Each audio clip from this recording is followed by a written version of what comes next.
I made was fast four movements of music of Steve Reich, which was made in 1982. Over those 32 years, music has been my first partner. As most of the choreographies, not all, but were a choreographic answer, a dialogue with a score, with the music I loved. Yeah. It was also a sort of literally step-by-step learning myself how to choreograph. My background was, in my normal training was a classical training of Greek and Latin. I was very much into language, and I had music training, but not, I never had any kind of ambition of becoming a musician. So over those 30 years, I developed my language as a choreographer, always in relationship with music. The music of Steve Reich, the Phase which you saw last month in New York, which was minimal music. It literally allowed myself to go from very few vocabulary and find a way, how do I organize time and space, movements in time and in space, and I would steal ideas from music. I would, by studying music, find, that's the way they are doing that. The music of Steve Reich was extremely inspiring as a beginning, because it had this kind of minimalism that allows you to, like in a laboratory, to go, if I take one step and I transform in that, very gradually I could sort of research on the parameters of change. And then also because it has pulse, regular pulse, so there is a natural invitation to dance. Yeah. I also had the chance of being, through the working conditions in Brussels, being from the very beginning, I had one specific very good music dealer, the man who said me, go and I have some good stuff around, come and look at that, or listen to this. And then because of being at the Brussels Opera House, and having the people from the Ictus ensemble, was an ensemble from music, contemporary music, I had very good people who on a daily basis they give me ideas. Exactly. Yeah, they give me ideas, and it's just inspiring, in an analytical approach, in an idea of watching them performing and making me love music. And so that has been the long trajectory. I worked with a lot of different music. Actually, the earliest was the Arsutilior, the Anatanda and Cesena, which was for me like a coming home after all those years. And I mostly worked with deaf composers, and I worked with a couple of contemporary composers, which live was Steve Reich, Toshio Zokao, Lindbergh. I skipped completely the whole 19th century, the whole romantic area. I never did Schubert, Schumann. But you did Mozart. Mozart concerts. But Mozart is not romantic. No, I know. Mozart is earlier. Yeah. Yes, but I never did that period. Besides now recently Schoenberg, Transfigured Night, and I did with Jerome Bell, Mahler. As I said, Arsutilior for me was a sort of coming home. It brought me back to, like, with the whole tradition of the Flemish polyphonists. It somehow brings me back to the very beginning of working with the music of Steve Reich. You know that Steve Reich's big obsessions are also like the very early music of the School de Notre Dame, École de Notre Dame, and so, which is also like sort of maximalizing the minimum. Then Bach takes a very specific place, and then there is 20th century contemporary music, which is a very problem, I think, in relationship to dance, even though I think some of the most beautiful contemporary music has been written in relationship to dance. I think the most evident example is the Rite of Spring of Stravinsky, but there is also the relationship between Debussy, for example, Prélude de la Première Info, Jeu, which is fantastic music which has been written in relationship to dance, and those masterpieces, but in the same way, sort of the natural bond that always has existed between music and dance in the 20th century has been somehow cut. From the very beginning, for me, the challenge was to develop different strategies in the relationship between dance and music. And I think Cage and Cunningham were the most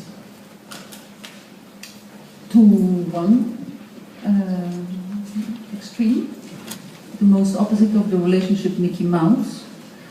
We understand with Mickey Mouse that when Mickey Mouse goes to stairways, the music goes boom, boom, boom, boom, boom. That's the relationship, sort of what is not done, which is interesting.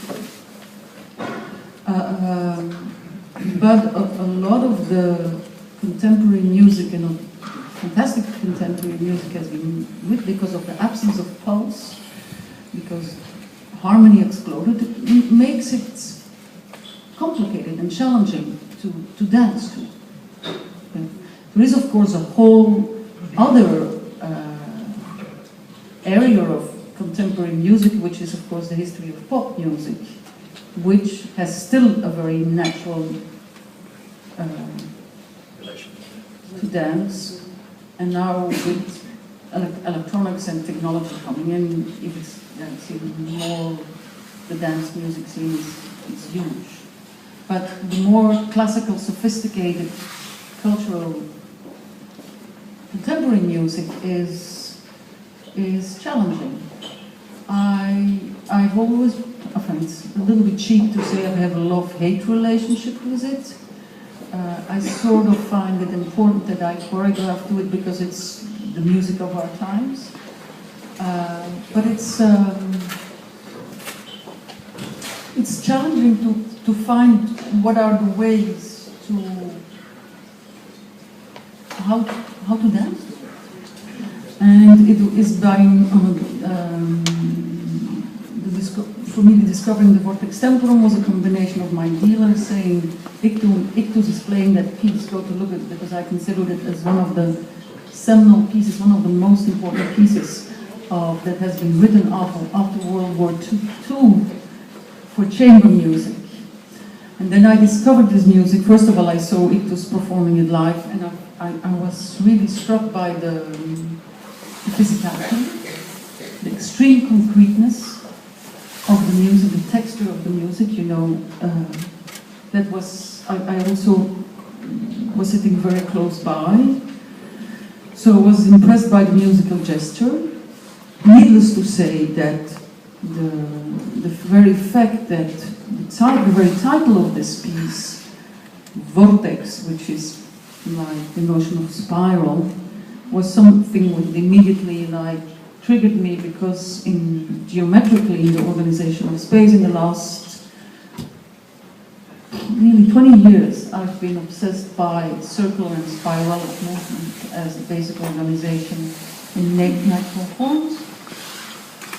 I also had this thing, I had the feeling that during many years I've been mainly busy with organizing space, and I was coming to this thing, I want to work on time. And then this is, the very title is The Spiral of Times. And there is a kind of maximalizing minimum in this piece, because Gérard Bizet takes a very simple motive that comes out of Daphne's Enclosure, And what he does, he treats this material by expanding and condensing and creating all kinds of simili, that is in a totally different way as, for example, American minimalists are transforming like very few material into maximum. And then I think the very last thing about it was that, not the very last, was that a couple of years ago I started to work with Anne-Veronica Janssens and Michel François, who were visual artists. And Anne-Veronica, in a very elegant way, she pushed, challenged, invited me to go and research and study and reconsider, okay, what is it exactly, the difference of our perception between, relationship between sound, between visual information and auditive information. And to consider, when you're on stage, to consider every element as being of equal importance in your sensuous experience, you know, that a sound is a material, a light is a material, and to start. And in the song, we were very consciously like trying to break down, to take everything away what ours is from the theatrical machine and bring it back to the body, and starting to watch the sound and starting to listen to the movement. But to a certain extent brought me back to the very beginning, you know, Rosas Romaeuropa. You had 40 minutes, first movement in silence, and where it sort of brought me back to this work of working with time and on duration, working the difference between what is it when music and movement go together, or sound and movement go together, what if you separate them. And so that was all the things why I came to this music. The idea of the Mickey Mousing with this music came actually when I was from the Art Subterior. Art Subterior is a movement of music which is typical, was been one period of 50 years between 1350, yes I'm right, 1350 and 1400, where there was, at the end of the Middle Ages, a streaming music that emerged in extremely turbulent times, where you had a very high complexity of layers of time organization. Yeah. And when I discovered that music, it was for me all the things I loved. I mean, sort of working only with vocal music, only with the body, through a high complexity, getting into a very natural flow of emotional expression. And I was looking for a way how to give a choreographic answer to it. And I really said to myself, okay, let's go literally step by step. This music is built in different voices, there are generally 3 voices. Let's start that every dancer learns one's voice, and how can they learn this difficult rhythms? Okay, we're going to first start with my basic principle. My walking is my dancing. Walking as being the most simple way of dancing. And every dancer is going to step music. And then I said, well, this is sort of basic Mickey Mousey. Basic Mickey Mousing, and I had it's too close to it. But then this music was so complex that I said, well, I'm sorry, but I'm already happy if I can do a Mickey Mouse to it. And then I had this thing when I saw Ictus performing it live, and when I started to read the score, I said, okay, this is it's going to be impossible to Mickey Mouse, but let's find intelligent Mickey Mouse. So that becomes a term, IM. intelligent as a mouse.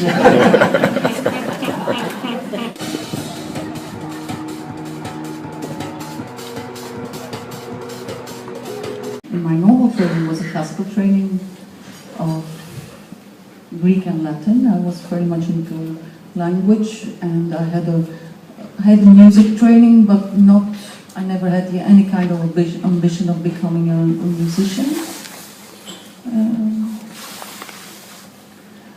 So over those 30 years, I developed my language as a choreographer, always in relationship with music. The music of Steve Reich, the phase which you saw last month in New York, which was minimal music. It literally allowed myself to go from over those 32 years, music has been my first partner. As most of the choreographies, not all, but were a choreographic answer, a dialogue.